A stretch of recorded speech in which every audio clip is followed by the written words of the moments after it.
no objections, we will record. And then I would, as is the custom in our department, I would like to ask the members of the committee if they have any reason to want to meet in executive session before we begin the dissertation defense. Is there anyone who would like to meet before we begin? Hearing none, then we will get started. Gerome's dissertation is entitled Decriminalizing Academia, Black First-Generation Community College Students in Unsatisfactory Academic Standing. We are very pleased that Gerome has reached this point in the doctoral dissertation process. Our agenda this morning is that Gerome will make a presentation of approximately 20 to 25 minutes. That will be followed by round-robin questioning from the members of the committee. And we will continue until every committee member has been able to ask their questions, make suggestions, and call for revisions in Gerome's dissertation. Gerome, before we begin, are there special guests that you would like to acknowledge briefly? Sure. I mean, everyone who showed up today is special to me. But what I will say is that in addition to my family, which includes my parents, Sparkle and Gerome, who are watching, my better half, Gerome, is here, as well as I have a host of cousins and an uncle who will be joining. I have coworkers past and present that are here. My teacher from the 3rd and 4th grade is on their way. And then a host of friends and classmates, past and present, are here as well, too. So I thank everyone for their time. Well, I think we would all like to hear from your 3rd and 4th grade teacher, some stories about you when you were that age. So I will ask her to email them after the presentation. if all of our guests would please keep their microphones off until after Gerome's presentation and the question and answer period that will follow. Gerome, before we begin, do you have any questions? I do not. Then, Gerome, we look forward to your presentation. Thank you.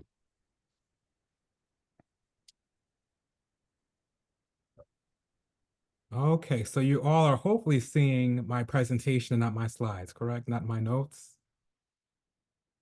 I'm going to go with That's correct. Okay, perfect. Then I'm going to start my timer.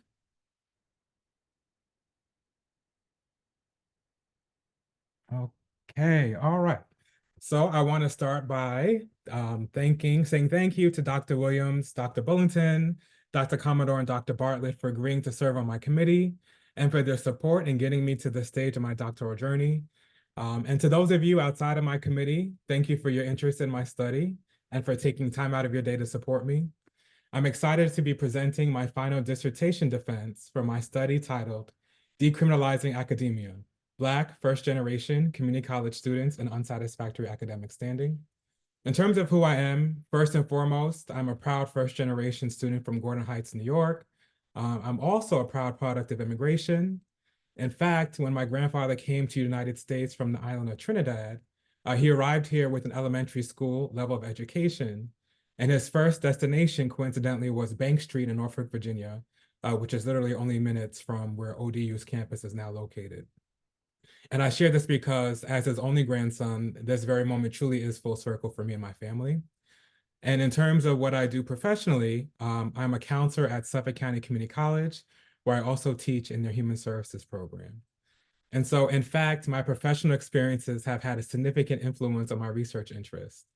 As a counselor, the many years of watching students from historically marginalized backgrounds struggle to meet their stated goals led to an indignation and motivation to do better by these students. And so it is my hope that this research better positions institutions of higher education to do just that. As Dr. Williams shared, I have a very ambitious agenda that I'm hoping to move through efficiently within the allotted time, because I'm excited to provide you all with an overview of why this study is important, some of the decisions I made throughout the study, what I've learned as a researcher, and some recommendations for future research. all before moving into Q&A with my committee.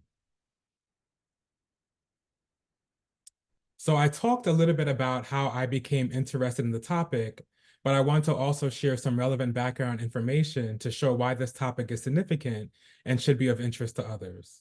So first, although community colleges have historically provided students from marginalized backgrounds with access to higher education, there is a noticeable equity gap in terms of outcomes among Black students and their non-Black peers. Second, it's estimated that 1 out of every 4 college student, regardless of their race, will fall into unsatisfactory academic standing, which can decrease their chances of graduating by as much as 40%. Finally, the social and political unrest in the United States around the time of the COVID-19 pandemic brought greater attention to the needs of Black students, particularly an examination of institutional language thought to be unwelcoming or problematic. And so in regards to the purpose of my study, while there's been a great deal of scholarly attention paid to students in unsatisfactory academic standing, there remains a knowledge gap related to the lived experiences of Black first-generation students in unsatisfactory academic standing at an institution that has made efforts to decriminalize its language. Therefore, the goal of this study was to address the knowledge gap. And so to meet this goal, the following research question guided the study. And I don't need to read it verbatim because as members of my committee, you helped shape my research question. So my review of literature included topics shown on the screen. The concepts of power and privilege were salient in research related to Black students in college. For example, research from Soule and colleagues suggests that the popular opinion in the United States is that admissions to competitive institutions should be reserved for non-Black students, underscoring the important role community colleges play in the post-secondary education landscape. Additionally, my review of literature also uncovered the fact that many minoritized students who are the first in their family to attend college may be motivated to do so by perceived familial obligations. So most of the literature on students in unsatisfactory academic standing uses the term academic probation. And the existing research suggests that being labeled as academically deficient may cause students to feel like a failure, and that the term probation can be especially problematic for men of color, who may feel that the term feeds into a stereotype of criminality. And so in highlighting the alignment between the key components of my research design, I believe it's important to start with some of the philosophical assumptions that I brought to the study, which of course influenced the overall design of the study. So first, the epistemological stance of constructivism holds that there is no absolute truth and that individuals' lived experiences help shape their reality. And as the study's theoretical framework, intersectionality, which is rooted in an ontology of power, helped inform the study in its understanding that the social identities that individuals occupy, such as age, race, and gender, influence their lived experiences, which again shape their reality. So furthermore, intersectionality as a theory also understands that although individuals may occupy the same social identities, it doesn't mean that they have the same experiences or create meaning from their experiences in the same way. So in alignment with my theoretical framework and my epistemological stance, the most appropriate research method to address my research question by examining experiences as lived, while also highlighting participants' voices, was that of transcendental phenomenology. And so I want to take a moment and share with my committee members that having moved on from the proposal phase to the dissertation phase provided me with a better understanding of the role of bracketing and acknowledging my own subjectivities in order to view the phenomenon freshly.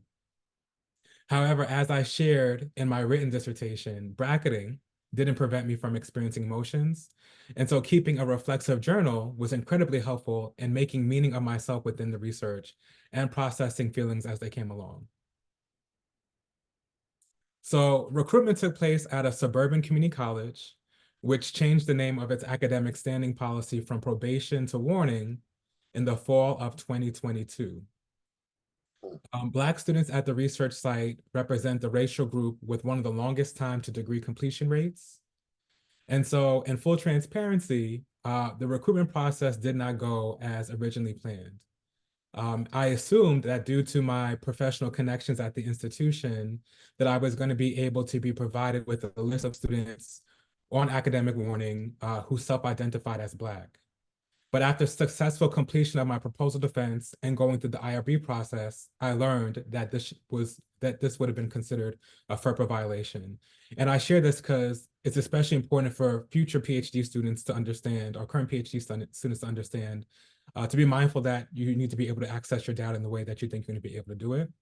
So through consultation with a member of the IRB team from the research site, I was able to think of a new recruitment strategy. And that new recruitment strategy included providing copies of the flyer that you see on the screen to administrators and advisors who have high contact with students, asking them to pass it along to students.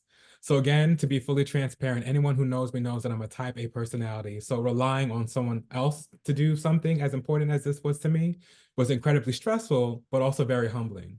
But what I had working in my favor was by the time I received the required approvals from the research site and ODU, students being placed on academic warning were notified of their placement and were placed in contact with members of the campus community that I had provided the research flyer to. And so I'm incredibly thankful to those members of the campus community who were supportive in getting the word out about my study.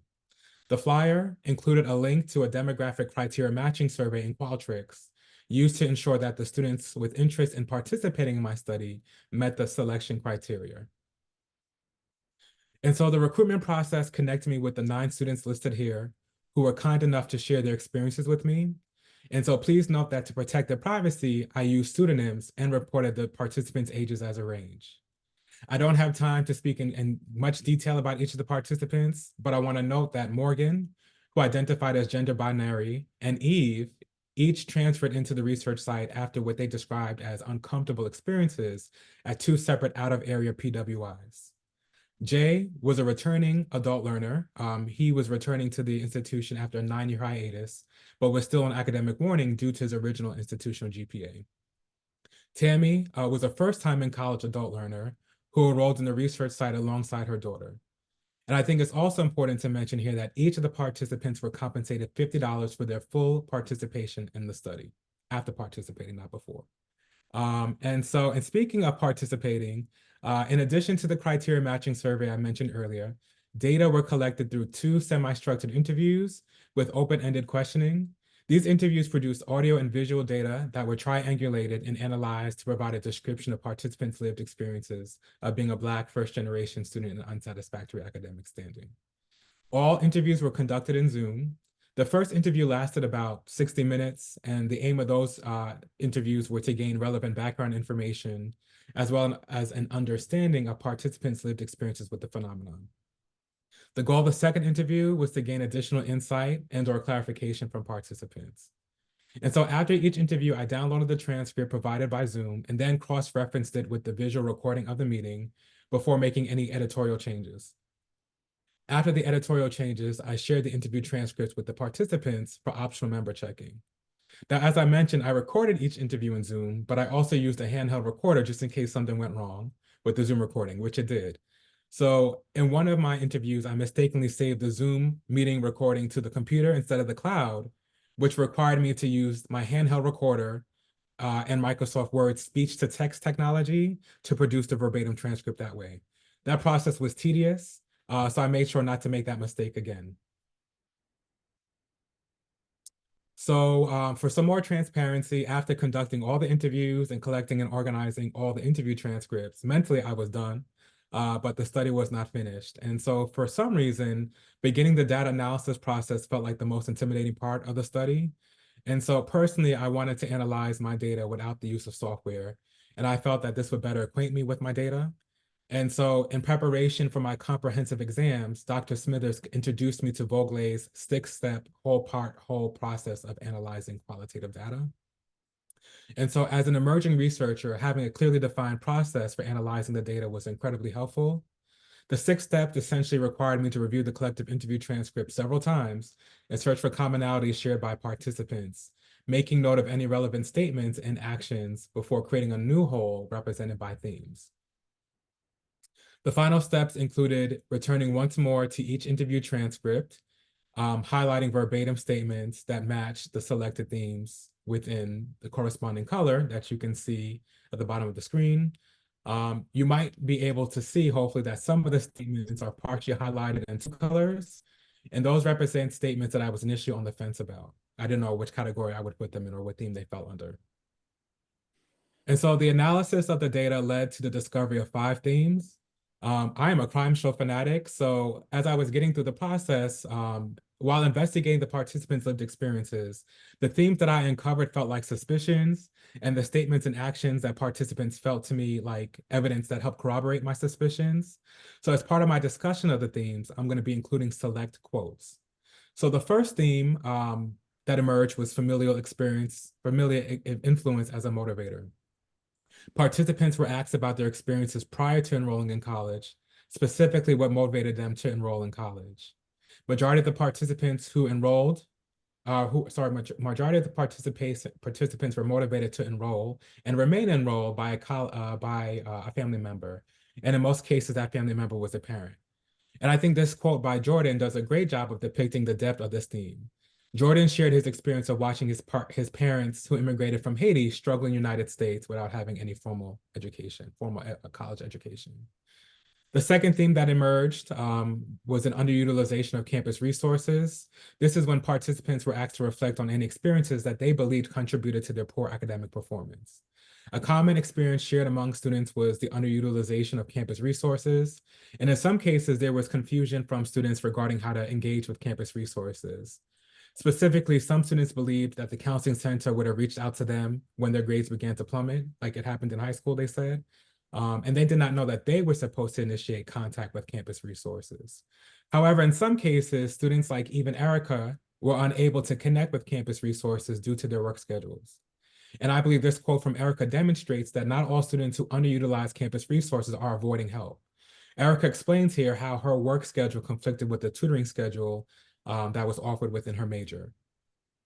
The third theme that emerged was feeling like a failure. And that was when participants were asked to describe their experience of finding out that they had been placed on academic warning.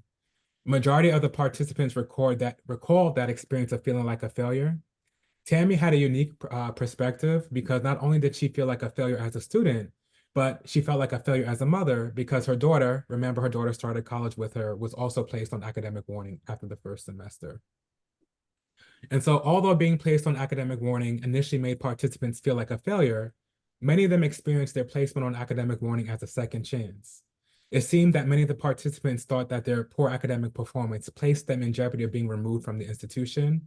So for them, academic warning was an alternative to being dismissed. And additionally, many of the students I met with lost their financial aid due to their academic performance and described that financial aid appeal process as a second chance to receive their financial aid, financial support for their education.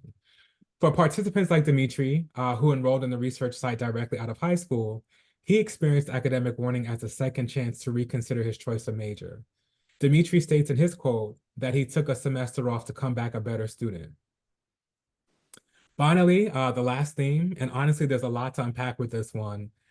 Interestingly, the students who were on academic warning when the name was probation each shared that they were not notified of the name change.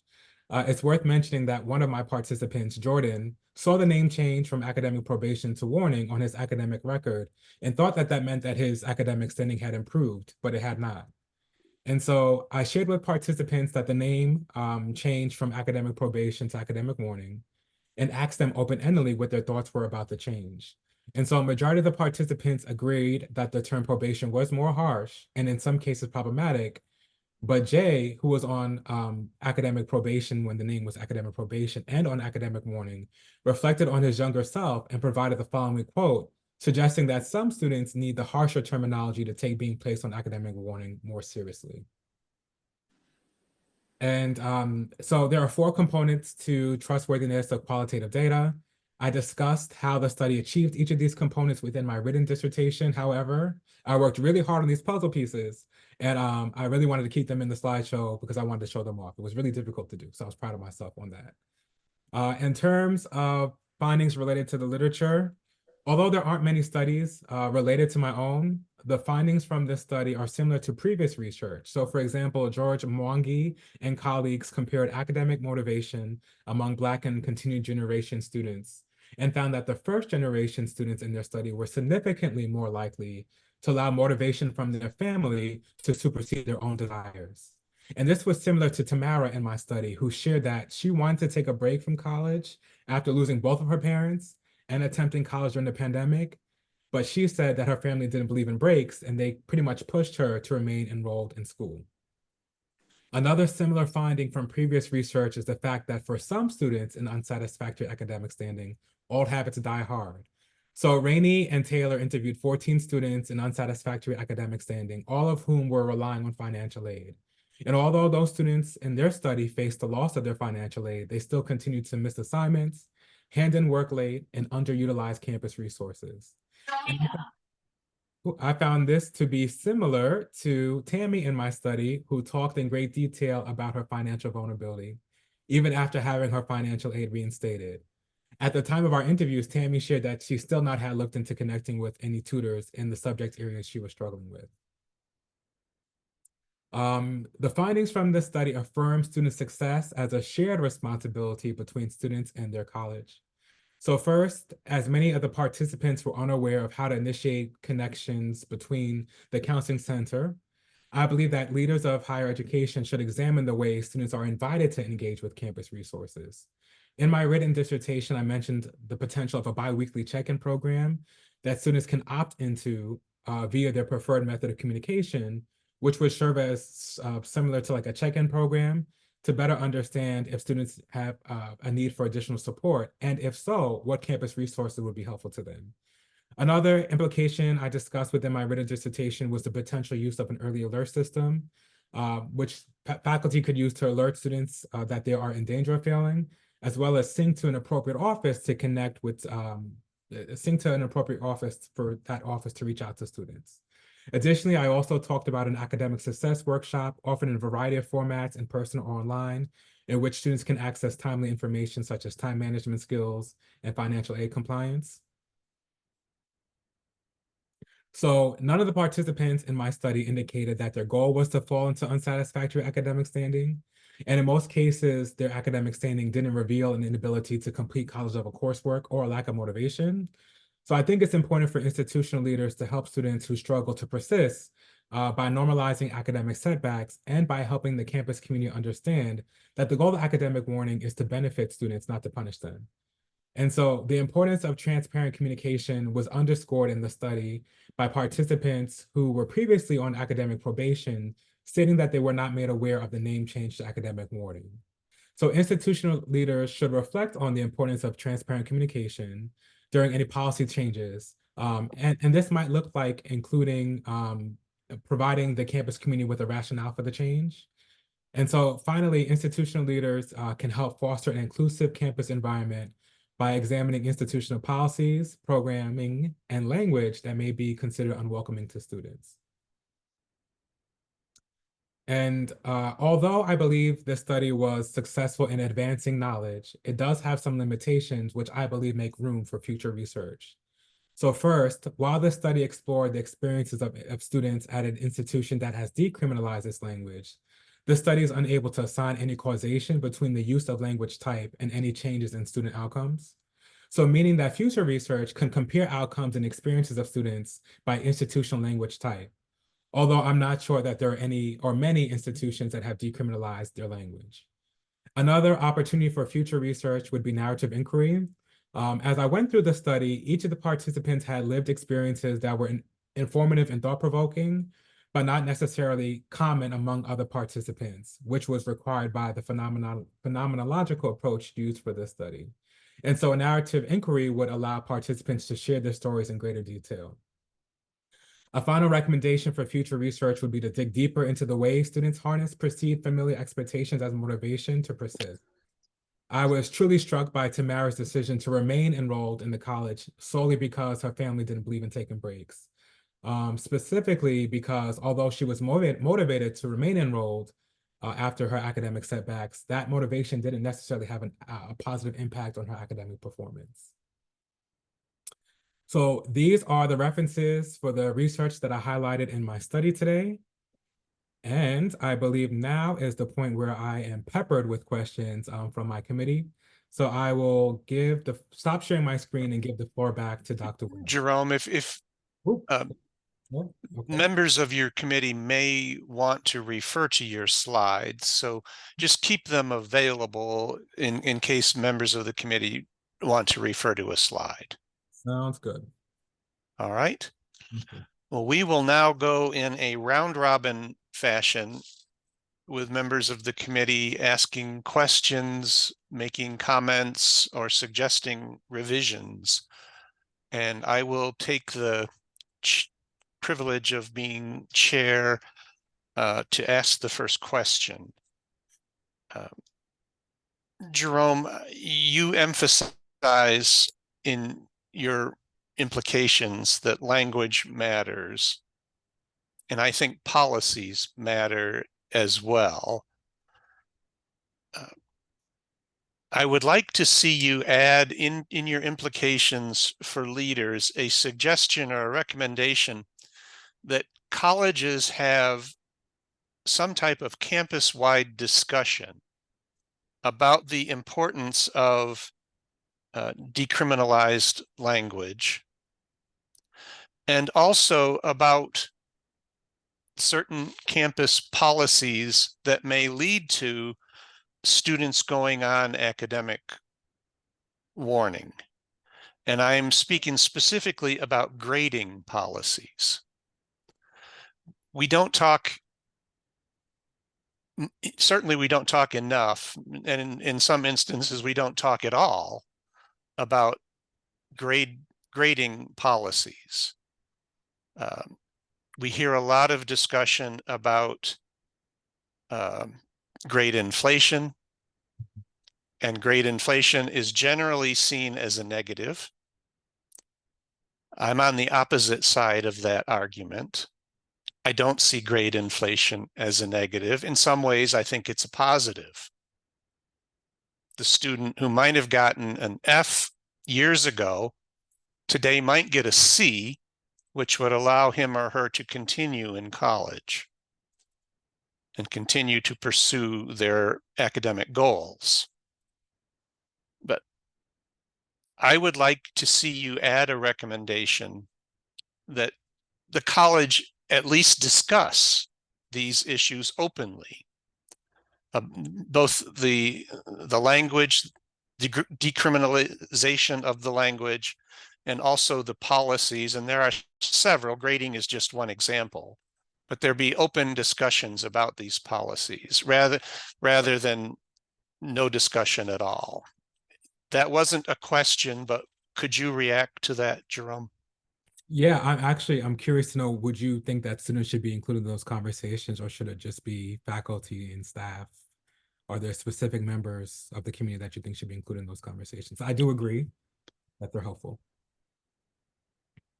The only reason that I would say that perhaps students would not be involved is that students are temporary stakeholders at the college. Alumni are permanent stakeholders.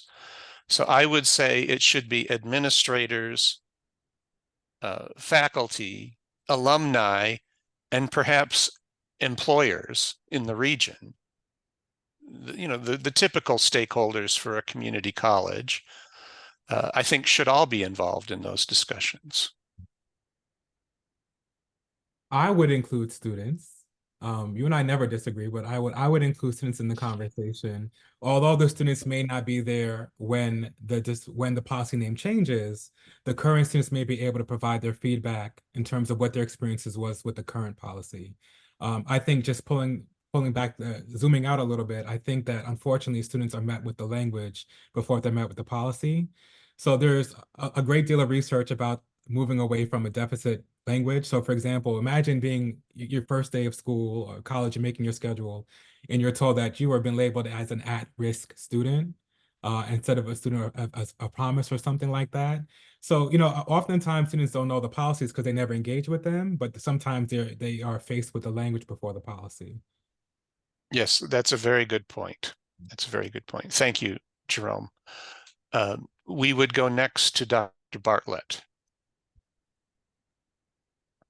Hi, Jerome. I just want to start with congratulations for getting to this point, and you did a wonderful job presenting your research, and I really enjoyed reading your work. I was added later to your committee, so I wasn't part of shaping, but I did enjoy reading. So one of your implications for leaders was fostering an inclusive environment. And I'm wondering if you could give some examples if this Zoom was full of academic leaders. What would you like to see that they do different? What advice would you give them to be able to do that? I think that goes back to the conversation with Dr. Williams, is that transparency. I think oftentimes well-meaning institutional leaders and members of the community make decisions that they think are going to be helpful to students without soliciting feedback from students. So it's hard for me to say what might make a student feel more included without having a conversation with the student. And again, I think that's one of the biggest ways that leaders miss is that they come in, whether they're new or not, making decisions, whether it's based upon cost savings or, really with good intent to help out students, but they don't include the students that the policies or programming are aimed to help support. Thank you. Yes. And Jerome, I was negligent in not also adding that I thought you did an excellent job in your presentation this morning. And I'm really glad that there are so many current students in the audience today who could observe what I thought was a really good example of how these presentations should go. So I think we have over 30 people in the Zoom site this morning, which I think, and Dr. Commodore, Dr. Bullington, who both go to a lot of these, I think that's about the largest group we've ever had. Not quite, Dr. Bullington says, but it's certainly among the larger groups that we've had. I can call a few more friends if there's a If prize. you have time, that would be good, There's a Jerome. larger group. Okay, if Yeah. there's a prize, I can call a few friends, all right? Oh, 60. I don't know if I have time for that. Uh, the next question or comment would be from Dr. Commodore. Thank you, Dr. Williams. Jerome, really great presentation. Also, I want to say that it was really a pleasure to read your dissertation. Very well written, clear. I also want to note that, and I imagine this may be because of your counseling background, but you took really good care when presenting your participants' stories and their voices, and even the way in which you discuss your methods and the way you approach it. And I think it's a really great example for those who are interested in doing qualitative research. The way in which you your ethic of care with your participants and the way you presented them in your um, manuscript, I think was excellent. Really great data and findings. Thank you. And so I did have a couple of questions, mostly related to some of your findings or themes that came out. I felt they came out in your findings. One was there seemed to be there was this theme around supports. And then also it seemed this idea that students knew the supports existed, but may not have always known how they worked, or may not have always known how to access them, or access was, there were barriers to access for different reasons. And as I was reading that and thinking about the diverse group of participants you had and their stories and their diverse entry points into the institution, I was wondering, what are your thoughts around the implications of that, right? That you have, particularly in the community college setting, all these various different diverse points of entry into the institution, and how that can be considered when thinking about how do we make sure students are not just aware of supports, but also clear on how they work. Thank you for that question. And as I wrote in the chat, thank you for for your kind words about my methodology, because that was based upon feedback that you gave me after my proposal phase. So that to answer your question, that leans into some of the recommendations that I placed forward about the opt-in check-in program, in which students are given the option to check into, weekly, bi-weekly check-ins, and they're asked by the institution what kind of supports that they need.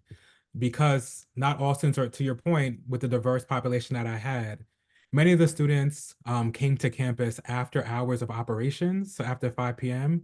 So some of the frustrations that they shared is by the time I come to campus for my 6 o'clock class, there are no tutors, there are no counselors available.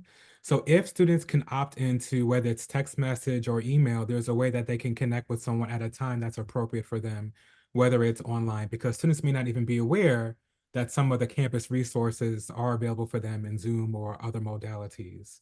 So yeah, that's how I had some of the similar reflections that you're sharing, and that's kind of how I got to that conclusion about the check-in program where students can be more connected to the campus. Yeah, yeah, I think that's great, and I thought that was so insightful, especially the story. I think the story that stuck out to me was the student who didn't know she could re-enroll in class, like she could enroll in classes again. Like that was really amazing to me, and I was just like, oh, like there's something, right? Like there's some message or communication breakdown. So that was really interesting.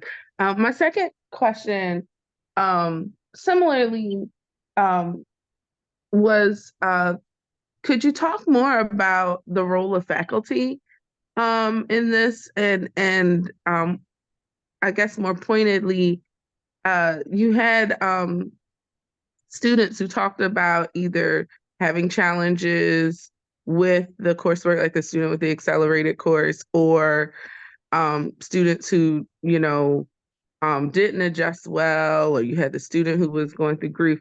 And I didn't hear much from the students, or I didn't see much about like what role did faculty play in helping the maybe counseling services or advising services kind of be alerted that something might be going on with the student. And so I was just curious if that came up, or if it did come up, what were your thoughts around the role of faculty in this situation? So I did. So one of my probing questions was to ask students about their experience as a student at the college, classroom experience.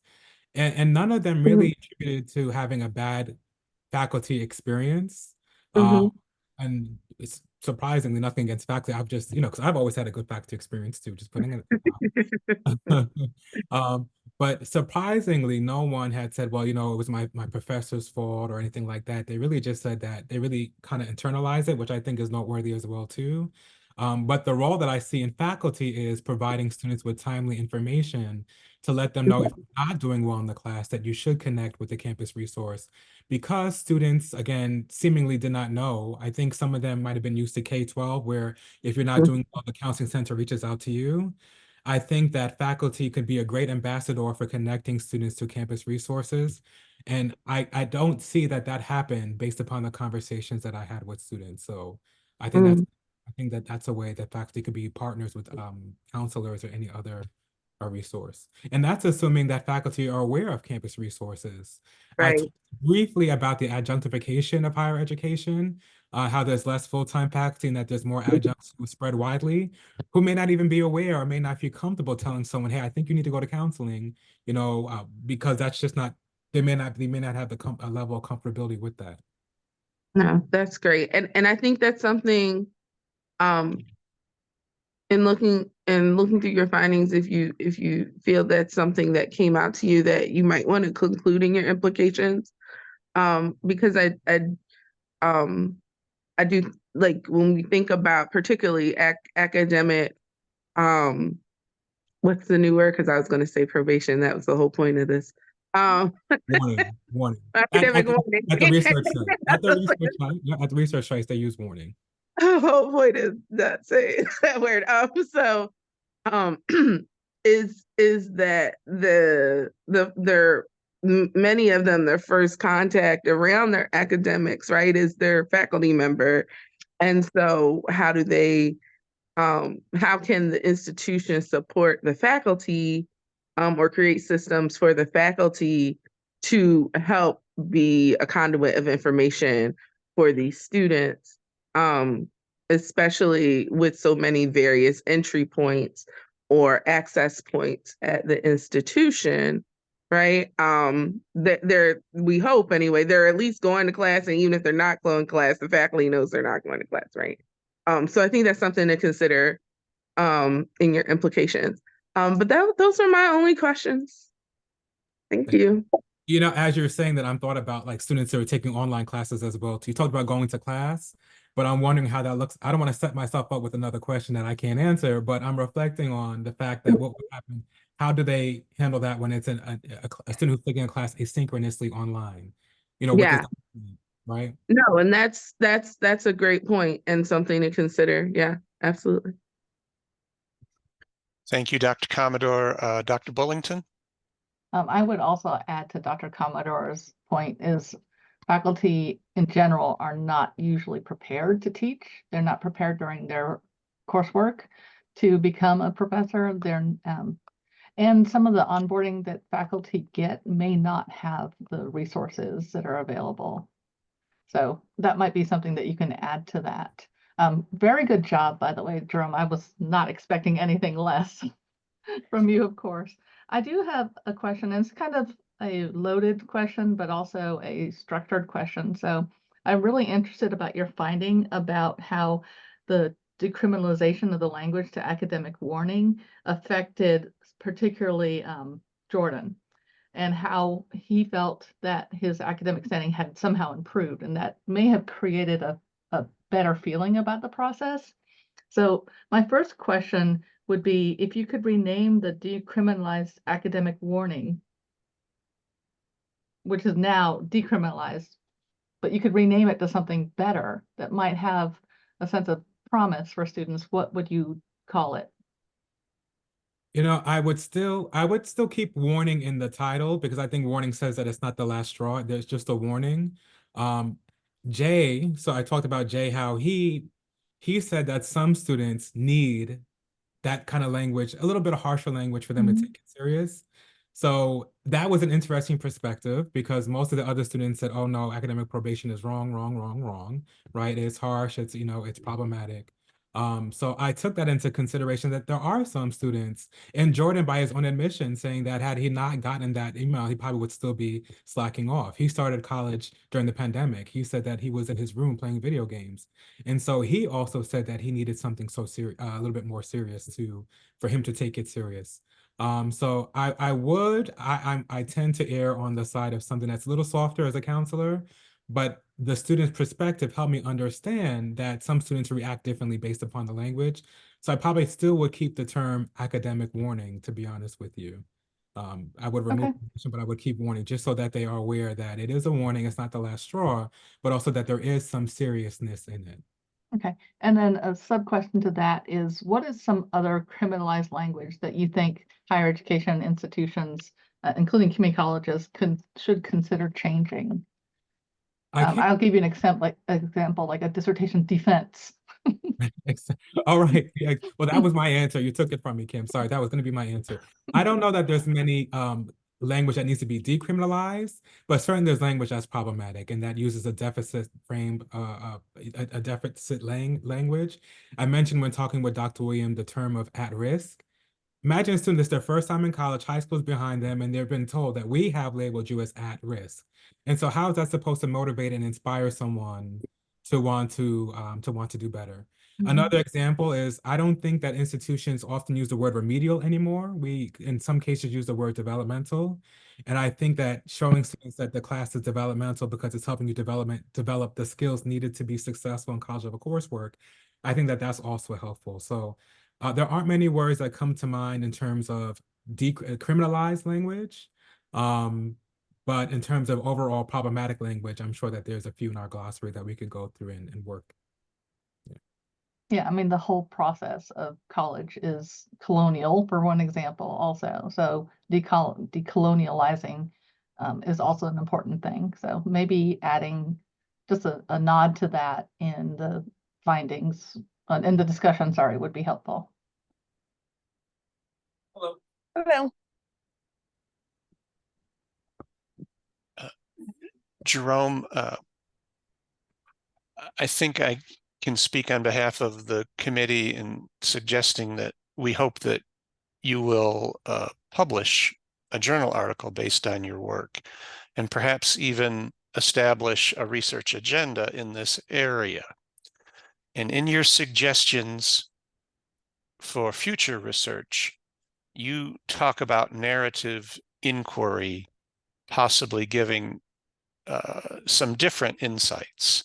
Could you expand on that, and why, based on what you heard in your current study, why do you think narrative inquiry might add to this discussion? I think it would have given additional context to some of the students and how they landed where they were at. As I wrote in the written dissertation, a lot of the students struggled with mental health. Tammy especially talked about the fact that she was removed from workforce, or so she chose to leave her full-time job and focus on school due to mental health concerns.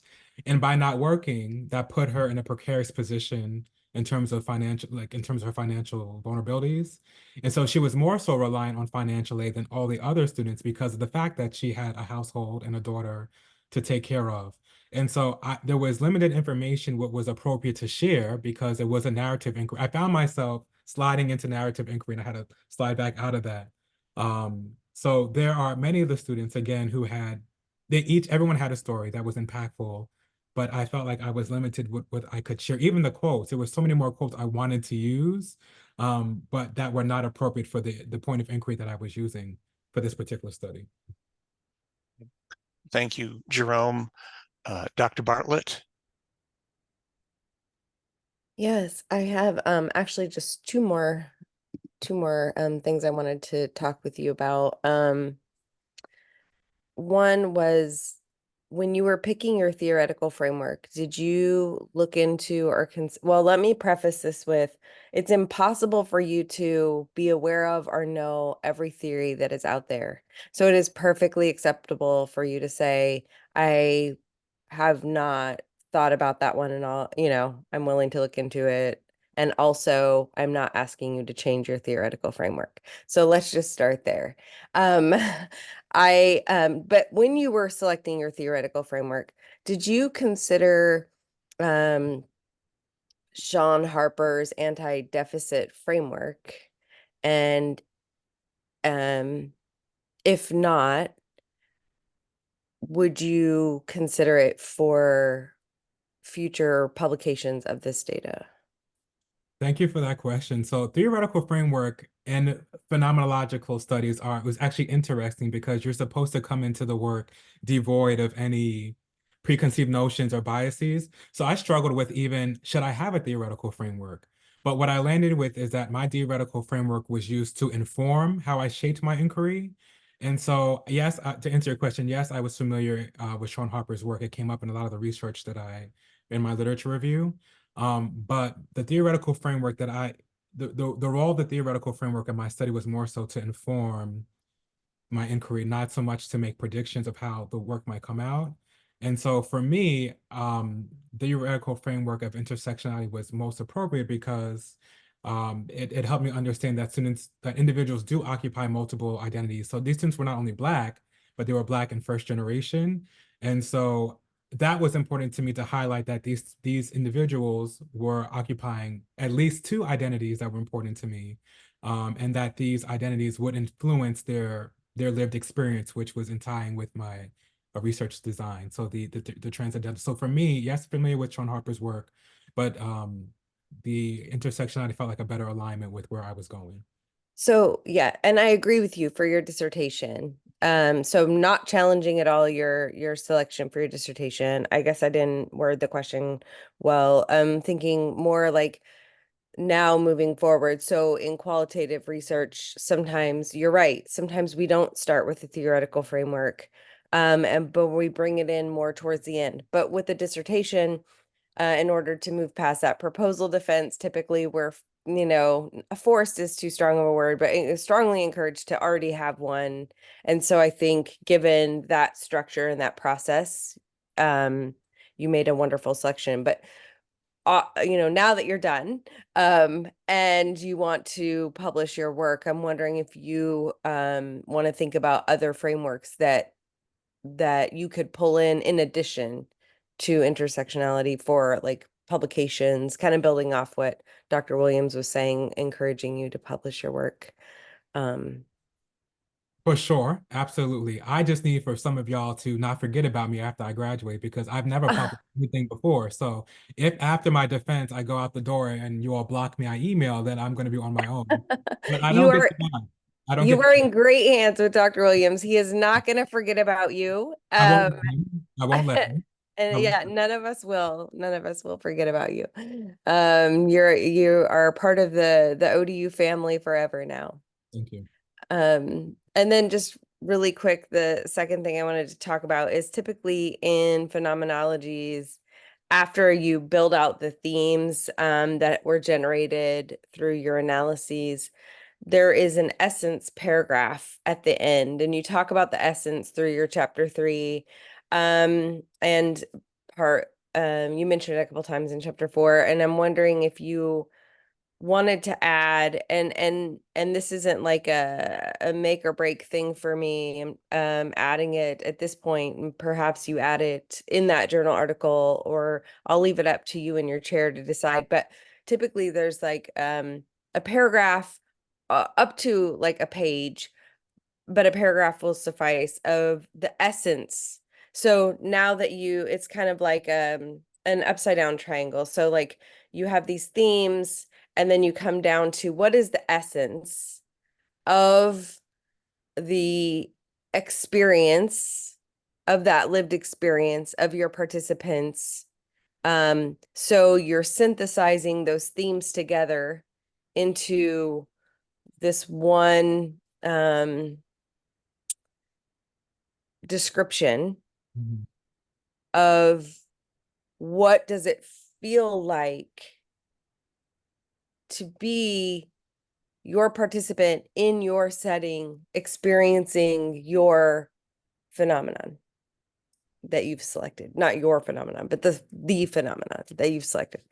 And so I just think that would really add power. It's an opportunity for you to really add a powerful kind of exclamation point at the end of your chapter 4, and it would come right after your themes. But your document is wonderful. So that was just a suggestion to really give you the opportunity to bring out, what it is that you have experienced, all those emotions that you feel when you're hearing your participants talk about their lived experiences in moving through and navigating this phenomenon. And so I just think that would be a powerful addition. Thank you. No, I had not seen that one before, but I would actually love to add that because I think it's a great idea, actually. I'm all for diagrams and summarizing, so I actually will be utilizing that. So I will work with Dr. Williams Yeah. to add that to the document. And that's really all I have. So you. great job. Thank you. Thank you, Dr. Bartlett. Dr. Commodore, anything else? Yes, I just have one more question for you, Jerome. And it's that often in doing phenomenological work, there is an element of the researcher unearthing things about themselves also as they are unearthing this essence of experience for their participants or from their participants. And so I was interested in hearing what what were some of the reflections you had, and some of the things you began to unearth for you as a researcher as you engaged in this work? I am so thankful for that question because I really did have that experience. So I came into the work seeing myself as a researcher who once was a Black first-generation student in undergrad. It really wasn't until I was engaging with their experiences that I realized, oh, I'm still a Black first-generation student. Currently, although I'm a PhD candidate, right, I still am currently a student. And so particularly with Jordan, when he was talking about his experiences with his family and what he said that I will never forget, he said, I just want to make my parents proud. And so here I am, 35 years old, a PhD student, still wanting to make my parents proud. And so to me, that was the realization for me is that, oh, not only am I the researcher, but I myself occupy many of these identities. I had at that moment, that was the moment I realized that. But I came into the research thinking I'm the researcher. I once was a first generation student. And I had kind of put that identity behind me, evidently, unbeknownst to me. It wasn't until I started engaging with the students that I realized, oh, I still am a student myself, occupying those identities. It's really great. Thank you. Thank you. And Dr. Commodore, should that be included in the dissertation? Yeah, I think that is something to include. I'm trying to think of where. I don't know if it's exactly your positionality because it's something that you unearthed during the research process. So maybe in your discussion.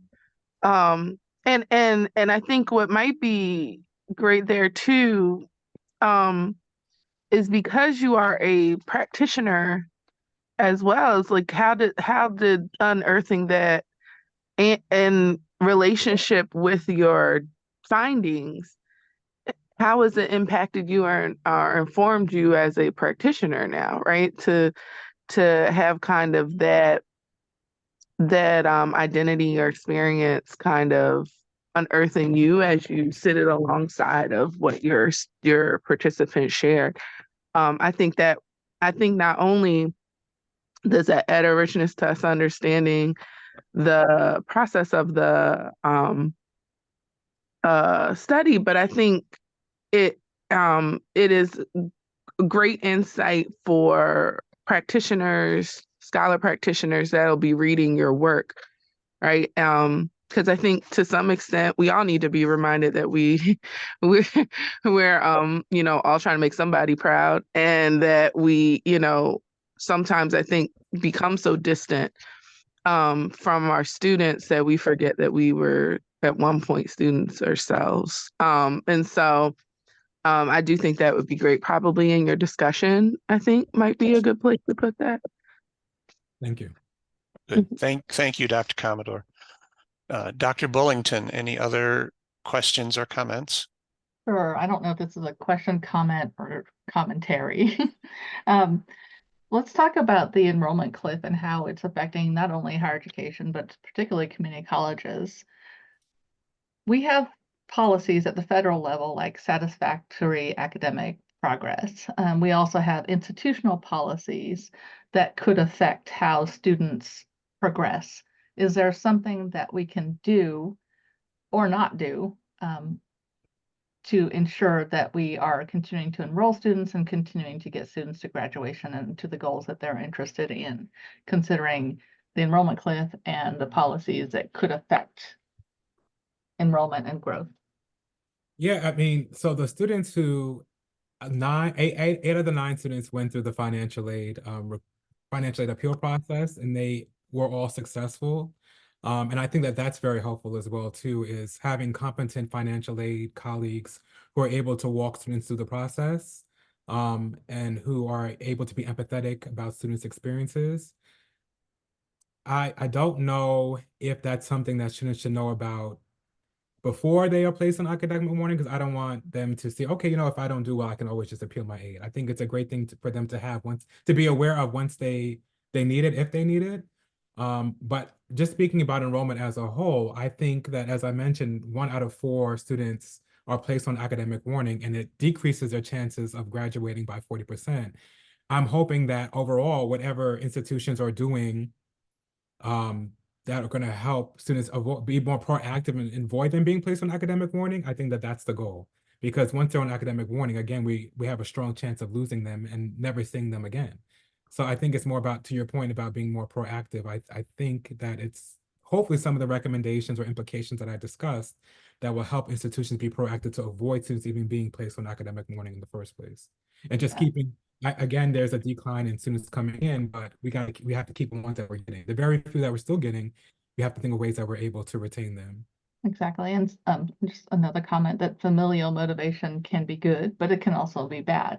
When you consider especially first generation students, Granny might be like, yes, you should go to college. I worked hard to help you afford to go to college, but Granny may also not have the knowledge to give you the right advice. For example, the one who was told to keep going, that might not have been the right advice for that person. So familial motivation can be negative too. And I think adding just a little portion on that might, just 1 or 2 sentences could help too.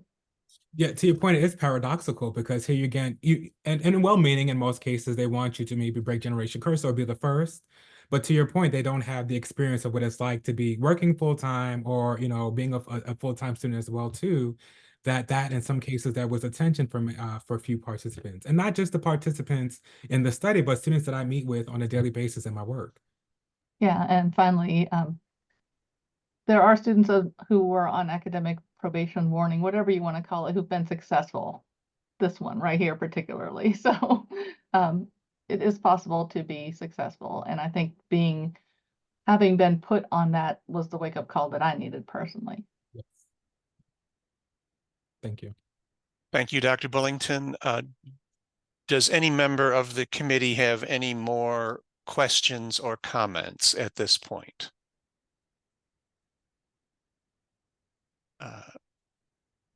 Hearing none. Gerome, do you have questions for the committee at this point? Not at this point. Okay, very good. I would like to encourage members of the audience to please stay. The committee is going to go into a breakout room at this time, but I encourage you to please stay here in the main room with Gerome. Please feel free to chat with him. We will be back before too long and we hope at that point that you will stay and that we can get a photo, a screenshot of everyone. So I encourage you to stay. This does mark the most dangerous time in the defense when I try to put the committee into a breakout room. Please be patient with me, and I hope I won't close the whole thing here. So bear with me. You also wanted to stop the record. Yes, Gerome, you're right. And you're always helping me with that. So let me